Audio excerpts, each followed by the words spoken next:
واشنطن بکەین بەڵام لەو باوەڕەداین کە ئەمریکا دەتوانێت کارێکی زۆر بکات لە ڕێگەی هاوکاریکردن و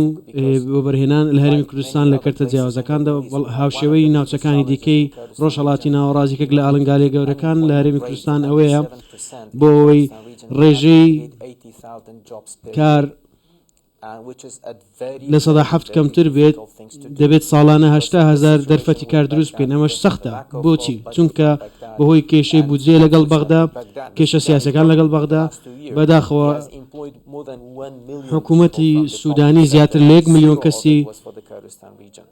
خستە سەرکار و لە هەرێمی کوردستانیش ژمارەکەی سفر بووە لە هەرێمی کوردستان ناتوانین ئەم جۆرە دەرفەتانەی کار لە کەرتی گشتیدا دابین بکەین بۆیە دەبێت لە کەرتی تایبەت دام کارە بکەین بۆی لە کەرتی تایبەت ئەو کارە بکەین پێویستە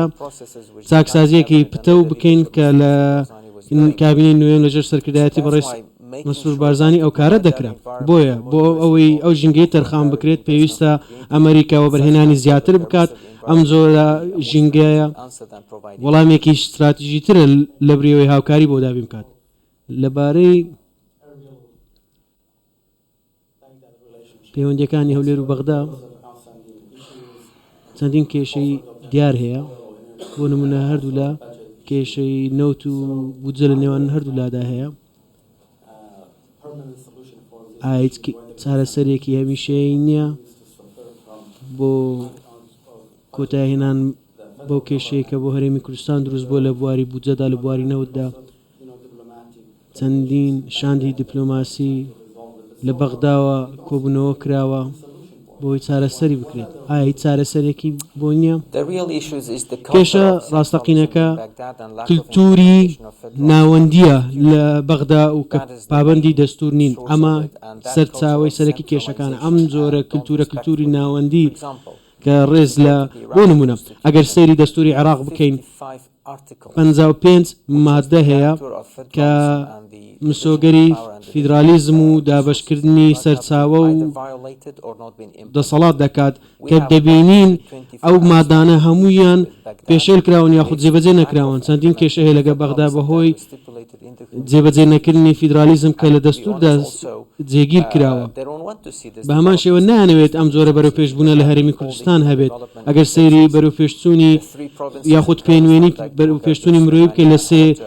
لە 4 پارێزگایەکەی هەرێمی کوردستان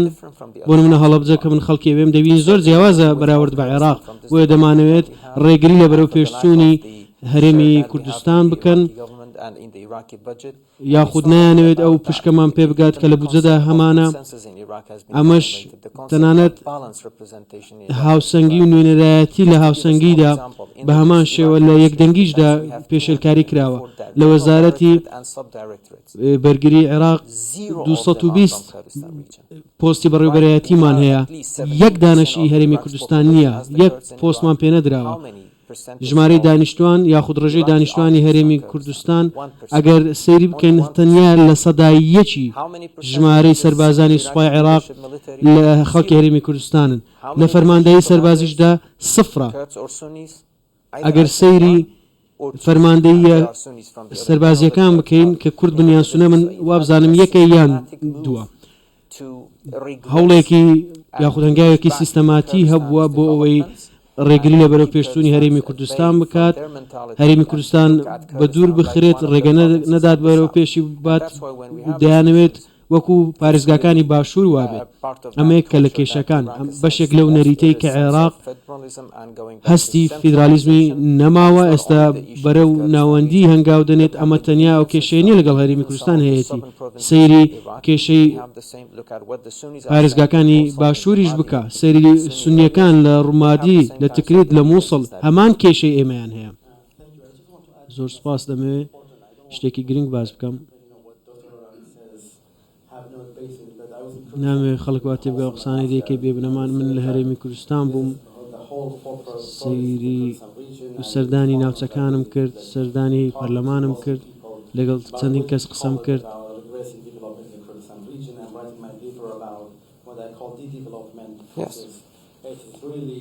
بەڕاستی هەنگاوێکی سیستەماتیکیە لەلایەن حکوومەتی ئێوە کە دەبینین بەغدا بە شێوەیەکی سیستەماتیکی ڕێگری لەوەرە پێشتونی ئێوە دەکات زۆر بە باشی ئەو کارە دەکات لە ڕووی ئابووریەوە لە ڕووی یاساییشەوە. هەرێمی کوردستان چەندین وێنەی هەیە بۆ نمونە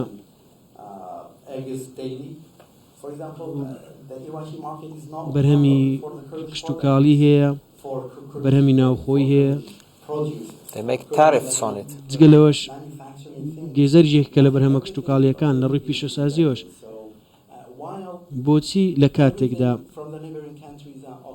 لە وڵاتانی دراوسێەوە دەبینین هاوردە بەو شێوێ نییە تەنیا گرنگی بە نەوت بودجە نادەن بەڵکو لە ڕووی کشتتوکاڵیشەوە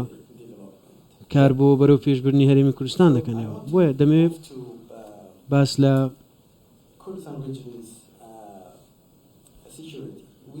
ئاسایشی هەرێمی کوردستان بکەین دەبینین جارجار میلیشیاکان ژێرخانی هەرێمی کوردستان بە ئامانج دەگرن بە تایبەتی ژێرخانی وزە ئەو هێرشانە لە کوێوە سەرچاوە دەگرن بۆچی بەم شێوێش بەردەوامن بۆچی چارەسەری ناکەن کۆتای پێ دووبارە ئەمە دەگەڕێتەوە بۆ سیستەمێک و پەیکەربەندیەکی کێشەی عێراق کە پابەندی دەستور نەبوو بۆ نمونە ئەگەر سەیری بودجەی ئێستای عێراق بکەین ئەو بودجەی کە دابین کرا بوو بۆ گروپە میلیشیاییەکان زیاترە لە هەموو ئەو بودجەی کە بۆ هێزە ئەمنیەکانی عێراق یاخود بۆ دژە تیرۆری عێراق دابین کرابوو ئەگەر سەیری ئەو سیاسەتەی بکەی زیاتر لە ملیۆنێک کەس چەکدار کراون دەبینین نەبوونی هاوسەنگیەک بەدی دەکرێت ئەمەش بەشێکە لە سیاسەتەکانی حکوومەتی فیدرالی هەندێک کەس بڕایان وایە بەرەو پێشتونی کەرتی وزەی هەرێمی کوردستان لە بەرژەوەندی خەڵکی خۆیان و گروپی خۆیان نییە بۆچی لەبەر ئەوەیە جارجار هێرش دەکەنە زەرژەر خانی وزەی هەرێمی کوردستان بۆ نمونە لە پەرلەمان لە بودجەوە هەوڵ دەدەن پارە بۆ گواستنەوە و پاراستنی نەوت دابین بکەن کە با بڵین $6 بۆ دابین دەکرێت ئایا هیچی وایە کت هەیە هەرێمی کوردستان دەست بە هەناردەکردنەوە بکات لە ڕاستیدا لە ڕوانگەی هەرێمی کوردستانەوە ئەوەی بەغدا ئەنجامی داوە لە ڕووی بەکارهێنانی دادگای فیدرالی وەکو چەکێک بە پەسەندکردنی بڕیارەکانی و دەرکردنی فەرمانەکان بۆی هەرێمی کوردستان یاسای نەوت کە لە ساڵی 2007ەوە پەسەند نەکراوە ئەمە یەک کە لە پێشێلکاریەکان بەرامبەر بە هەرێمی کوردستان نەدەبووە لە سەرەتاوە بوونی هەبێت دوای ئەم هەموارکردنەوەیە کە بابەتێکی دوور و درێژە نامەوێت باز لە وردەکاریەکان بکەین وەکو حکوومەتی هەرێمی کوردستان لەکەم ڕۆژەوە ئامادە بووینە بۆ هەناردەکردنەوەی نەوتی هەرێمی کوردستان وەڵام ئەمە دەگەڕێتەوە سەر حکوومەتی عێراق بیستومە کە تورکیاش ئامادەیە دەگەڕێتەوە سەر وەزارەتی نەوتی عێراق لە ڕووی هونەریەوە دەست بە هەناردەی نەوتی هەرێمی کوردستان بکەنەوە لە لای هەرێمی کوردستان ئێمە ئامادەین بۆ هەناردەی نەوت لە سەرەتاکەدا باسمەوە کرد زۆرێک لە بێزاری هەیە لە ئیدارەکانی پێشوو کە زۆر چالاک نەبوو لە چارەسەرکردنی کێشەکانی نێوان هەولێر و بەغدا ئایا ئەو کێشەیە هیچ باستان لێوە کرد ڕۆڵی ئەمریکا لەو ئیدارەیە دەکرێت چی بێت بگێڕێت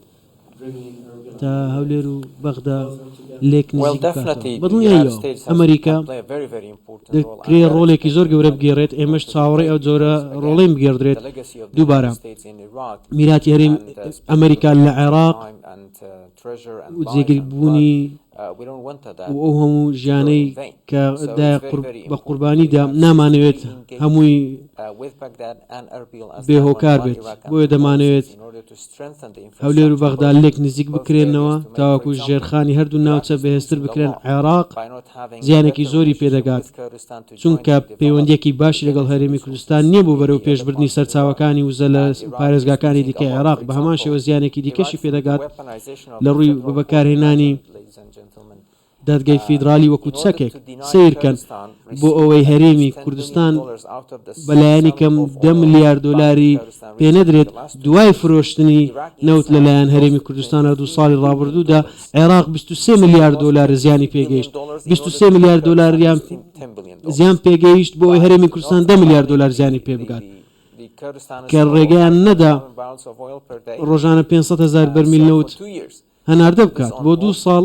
ڕێگریان لە هەناردەکردن کرد و ڕایان گرت ئێمەش ساڵانە 10 ملیار دلار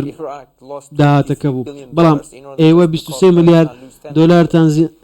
زیان بۆ تەنیا بۆی 10 ملیار دلار زیان بە هەرێمی کوردستان بکات ئەمە شتێکی لۆژیکی نییە بۆیە دەمانەوێت پەیوەندیەکی چالاک لەلایەن ئیدارەی ترامپەوە هەبێت تا یارمەتی عێراق و هەرێمی کوردستان بدەن چونکە ئێمە سەیری